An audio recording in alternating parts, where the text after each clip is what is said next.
ladies and gentlemen, this is Carmine Sabia for Explain America, and as we head into the Michigan primary, it's underway as we're recording this video. Biden's got a big problem on his hands, and it can extend to the general election. Before we get started, please make sure you like, comment, share, and subscribe. Those little things really help us out, and they help our channel continue to grow. Real Clear Politics launched their new podcast. It's a podcast I recommend everybody listen to. They really bring it. Well, they're talking about what's going on in Michigan right now and the vote spearheaded by Representative Rashida Tlaib to have Democrats vote not committed. That's a vote against Joe Biden. If it's a significant number, and if he loses a significant number of the Arab or Muslim population in Michigan, because not all Arabs are Muslims and not all Muslims are Arab, if he loses a significant portion of the Muslim vote, plus take into effect the younger generation who's against this war in Israel, between Israel and Hamas, plus take in the fact that he's bleeding black voters right now, according to David Axelrod, this could be a disaster for Biden, and it could start today. I want you to listen to this and then give me your thoughts when you like, comment, share, and subscribe. Those little things really help us out. We really do appreciate it. I'm Carmine Sabia for Explain America. We love you guys. God bless you. Take care, everybody. We also had some new polling data come out just this very morning from Emerson College showing Donald Trump leading Biden by 46-44. And in a five-way race, Trump is up 3 points. Trump 42, Biden 39, Kennedy 6, Stein and West both won. We also have this situation, Sean, where in the state of Michigan, you have a bunch of progressives and Arab Americans in the Dearborn area that have been, Rashida Tlaib and others have been pushing for Democrats to not vote for Joe Biden in the primary, to vote uncommitted. And I just wonder, at what point he's obviously going to win the primary. Dean Phillips is not going to beat him there. Dean Phillips is at 5-7%. But at what point if uncommitted, at what number does that become a problem? If uncommitted is 10%, 20%, 30%?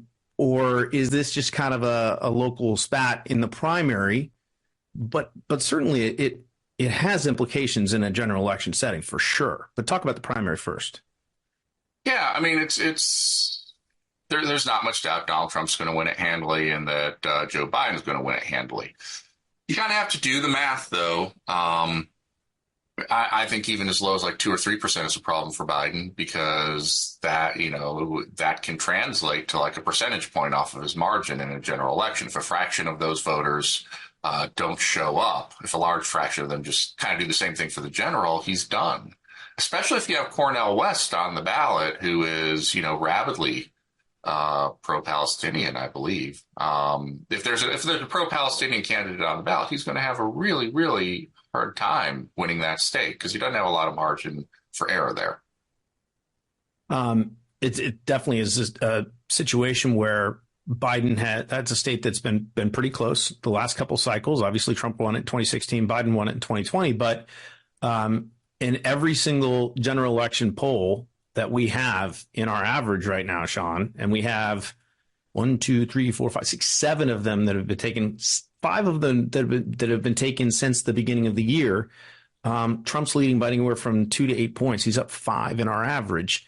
If he doesn't win Michigan, that narrows the path quite substantially, doesn't it, for Biden?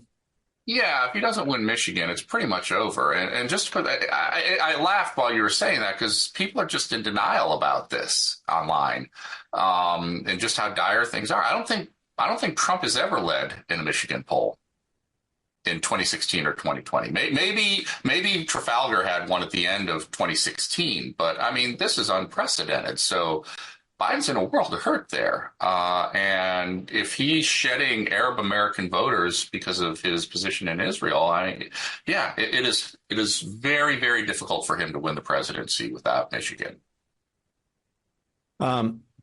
Last thing, going back to the primary and Nikki Haley, you've watched this, you've watched her, you heard her speech. She's obviously going to lose again tomorrow. I mean, there's no evidence that, there's any victory. And then you've got Super Tuesday, the following Tuesday.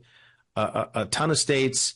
And, someone asked her, I think it was someone on Fox News, Harris Faulkner, or someone said, when are you going to win a state, or where are you going to win a state? And she got kind of, offended by that. She said, only 3 states have voted. There are plenty more states out there for people to vote.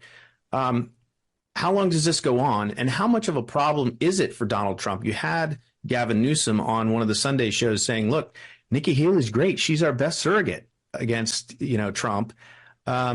So how long do you think this goes on, and how much does it hurt Trump, a lingering effect into a general election?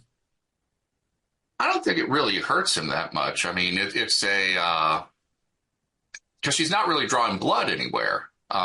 She's fast reaching. Yeah, only 3 states have voted, but you have a Southern conservative state, you have like a libertarian New England state, and you have a Farm Belt evangelical state. Like, if she doesn't win there, where's she going to win?